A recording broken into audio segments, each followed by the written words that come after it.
샬롬 말씀 읽어주는 제입니다. 사순절 사복음서 말씀 읽고 있는데요. 제가 기도하고 시작하겠습니다.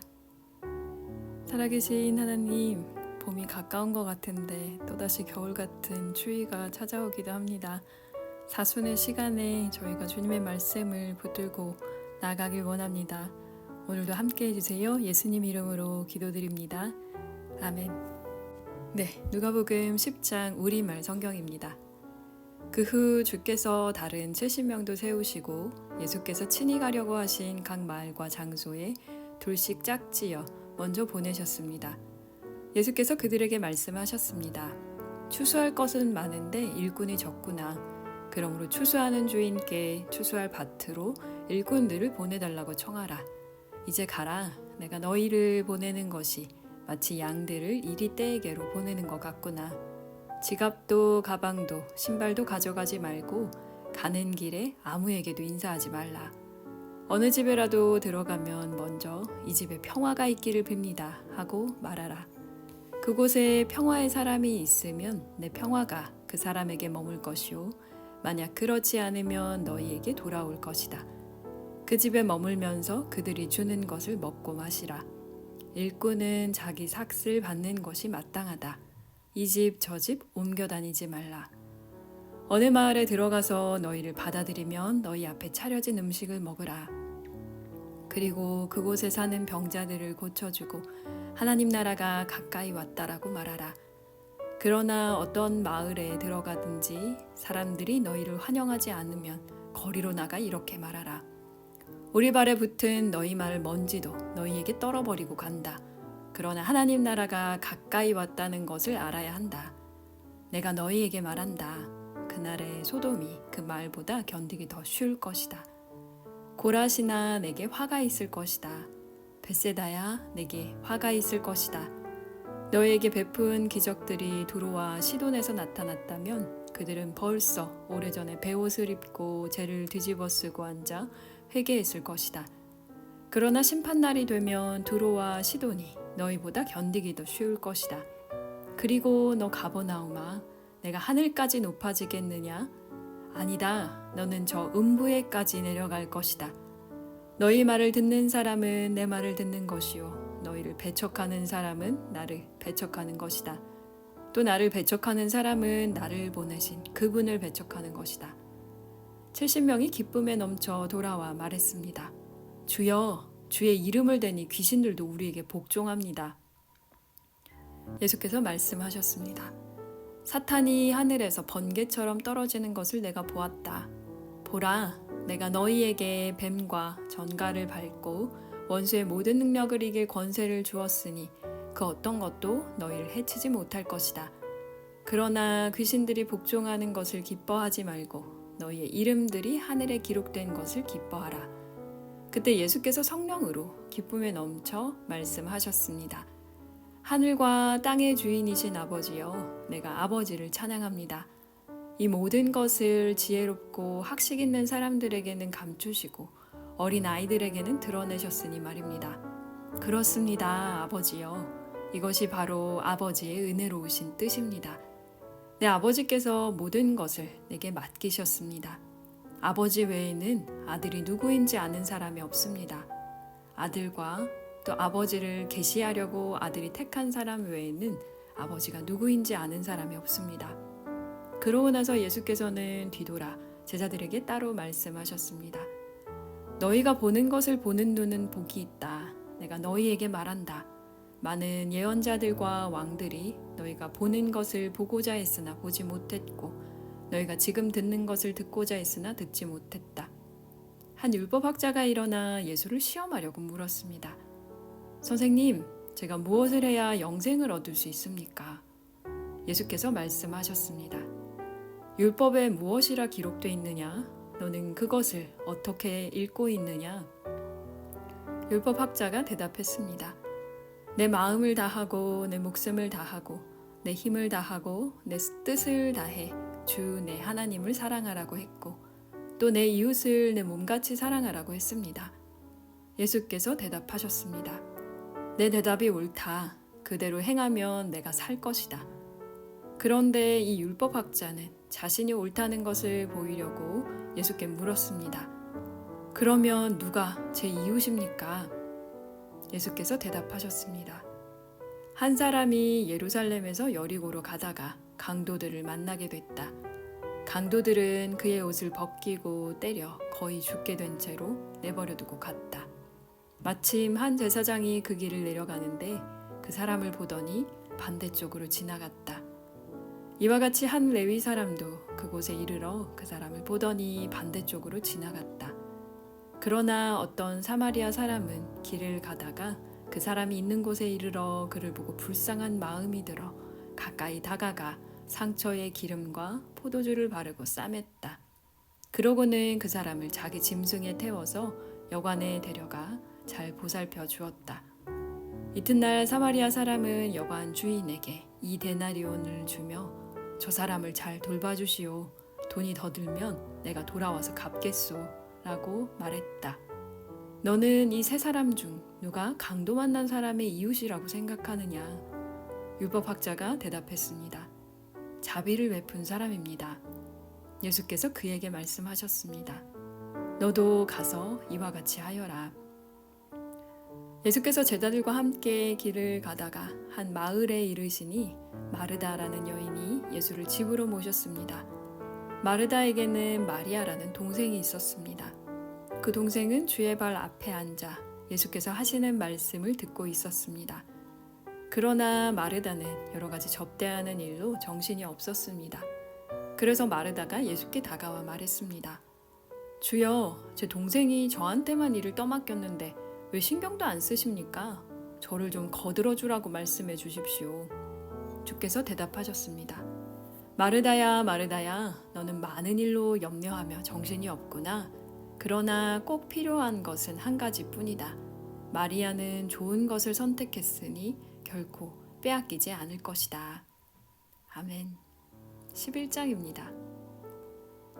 예수께서 어느 한 곳에서 기도하고 계셨는데 기도를 마치시자 제자 중 하나가 말했습니다.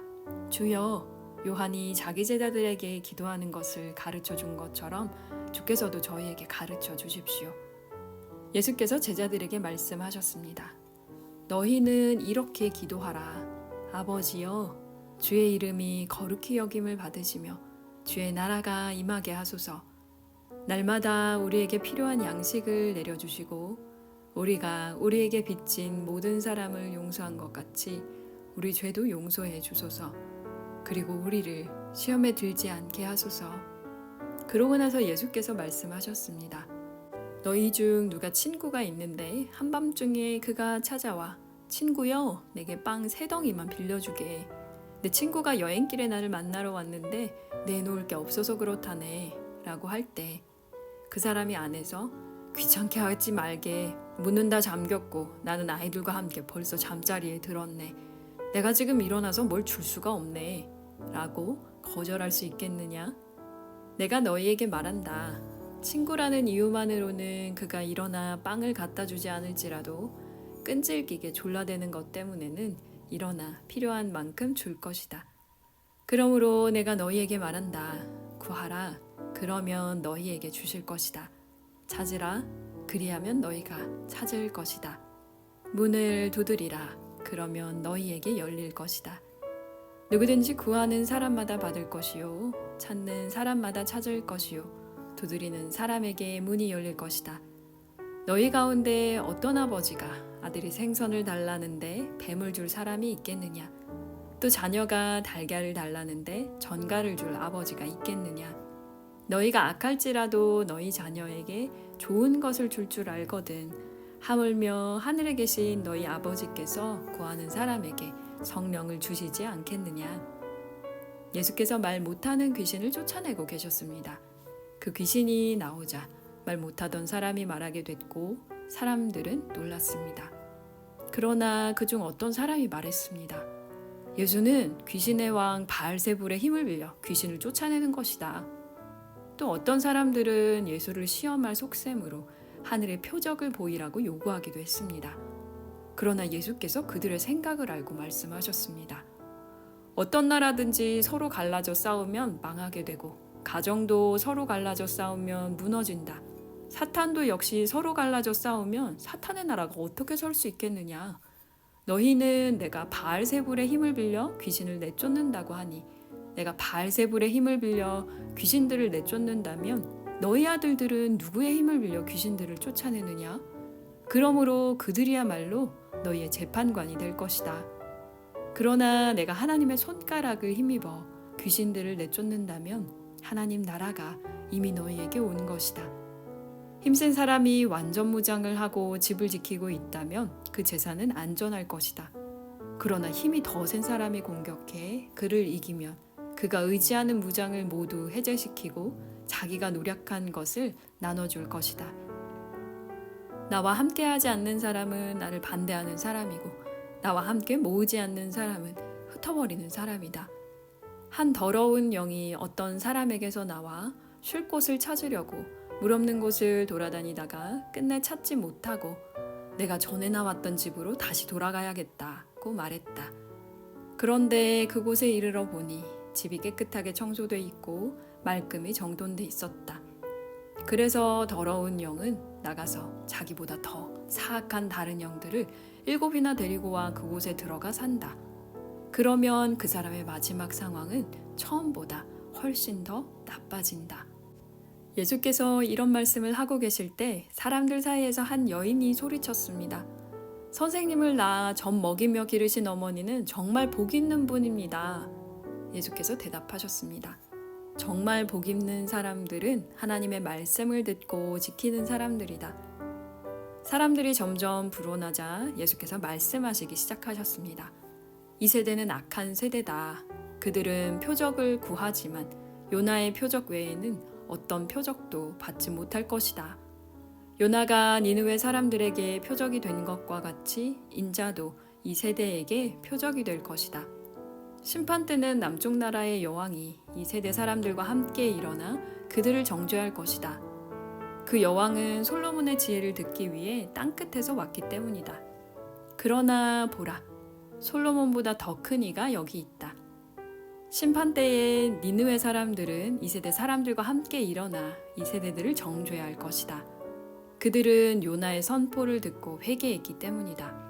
그러나 요나보다 더 큰 이가 여기 있다. 등불을 켜서 은밀한 장소에 두거나 그릇으로 덮어두는 사람은 없다.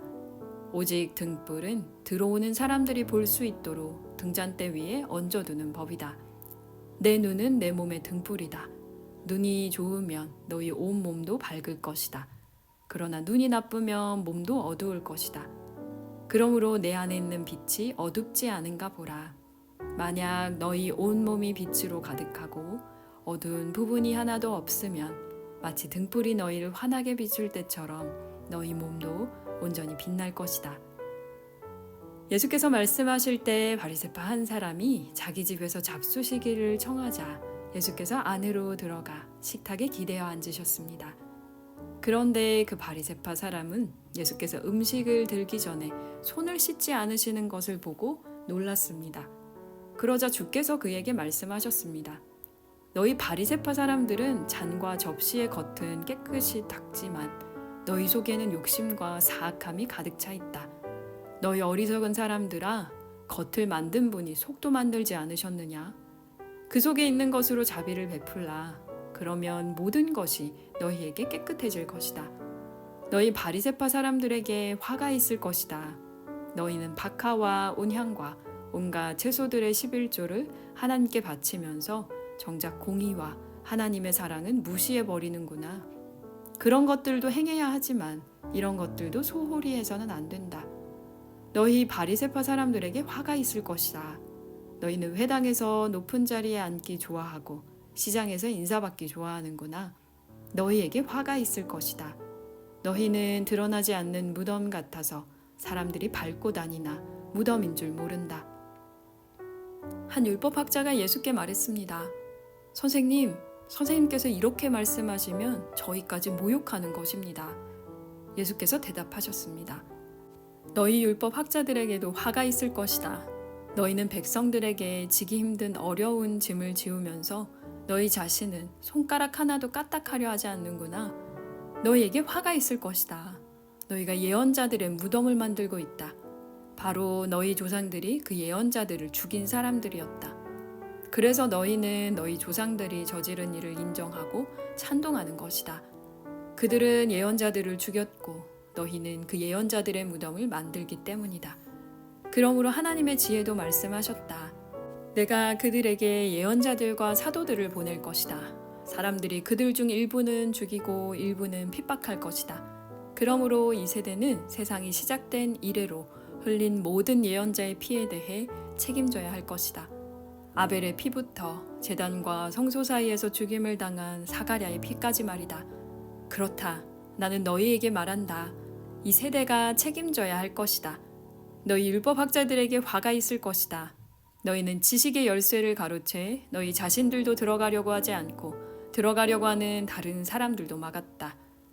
예수께서 그곳에서 나오실 때 바리새파 사람들과 율법학자들은 예수를 격렬하게 적대시하며 여러 가지 질문으로 몰아붙이기 시작했습니다. 그들은 예수께서 말씀하시는 것에 트집을 잡으려고 애썼습니다. 아멘.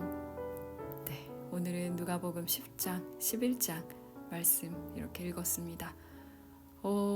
예수님 그 말씀을 오늘 또 읽으면서 선한 사마리아 비유가 이 누가복음에 나오는데요. 이 율법학자와 예수님이 이제 계속 대화하시는 장면들이 있잖아요. 율법학자는 너무나 명확하게 율법에서 이야기하고 있는 게 무엇인지 알고 있지만 실제 삶에서 혹은 실제 어떤 예시를 들어서 그 이야기를 할 때 거기서 진짜 누가 중요한 사람인지도 알고 있어요. 근데 이제 예수님이 그 사람에게 하시는 말씀은 결국에는 아는 게 중요한 게 아니라 그렇게 하는 행위가 중요하다는 이제 말씀을 하시거든요. 그리고 이제 마르다, 마리아 이야기가 나오는데 제가 지금 섬기고 있는 교회에 저번에도 한번 말씀드렸지만 그때는 이제 백부장의 그 믿음 얘기를 했는데요. 믿음, 소망, 사랑 이렇게 해서 그 스테인글라스로 그 장식이 되어 있는데 거기에서 사랑 부분에는 이 마르다와 마리아 그림이 그려져 있어요. 마리아가 더 사랑하는 것도 아니고 마르다가 더 사랑하는 것도 아니지만 분명히 예수님이 바라보시는 그 마음은 당연히 마르다를 항상 질책했다고 저희가 알고 있지만 둘 다 마르다도 마르다의 모습으로 또 마리아는 또 마리아의 모습으로 예수님을 사랑하고 있었던 것이 아닌가라는 생각을 그 스테인글라스를 보면서 많이 했거든요. 그래서 오늘도 읽으면서도 그 생각이 좀 들었고 그 몸의 등불 이야기도 굉장히 뭔가 좀 다르게 오늘 다가왔던 것 같은데요. 그 등불을 사람들이 볼 수 있는 곳에 두고 결국에 온몸이 빛으로 가득하고 어두운 부분이 없으면 온전히 빛나게 될 거라는 그 말씀도 이제 봄을 기다리는 마음으로 또 이 어둠을 물리치는 마음으로 기대해 보게 되는 것 같습니다. 네, 내일 그러면 다시 저희는 누가복음 12장으로 돌아오게 될 텐데요. 벌써 이제 절반이 지났습니다. 이제 얼마 절반 지나고 나면 이제 진짜 봄이네 싶은 사순절 말씀 녹음할 때마다 늘 그런 생각이 드는데요. 네, 다시 저희가 있는 독일은 조금 추워졌어요. 그래서 감기 걸리지 않게 꽁꽁 잘 싸매고 다니고 있는데요. 한국에서도 건강 유의하시기를 바랍니다. 제가 기도하고 마칠게요. 살아계신 주님 감사드립니다. 우리에게 사랑을 주셨고 어떻게 해야 되는지 다 알려주셨는데 그럼에도 우리의 일상에서 우리의 삶에서 마주하는 사람들을 사랑하기가 쉽지 않습니다. 주님. 그러나 우리의 빛을 밝히고 싶으신 그 주님의 마음을 저희가 알게 하시고 또 주님께 의탁하여 오늘 하루도 그렇게 촛불처럼 등불처럼 세상을 밝히는 일에 쓰이게 하여 주십시오. 예수님 이름으로 기도드립니다. 아멘. 네, 그럼 내일 누가복음 12장으로 다시 돌아오겠습니다. 지금까지 말씀 읽어주는 제이였습니다. 샬롬 하울람.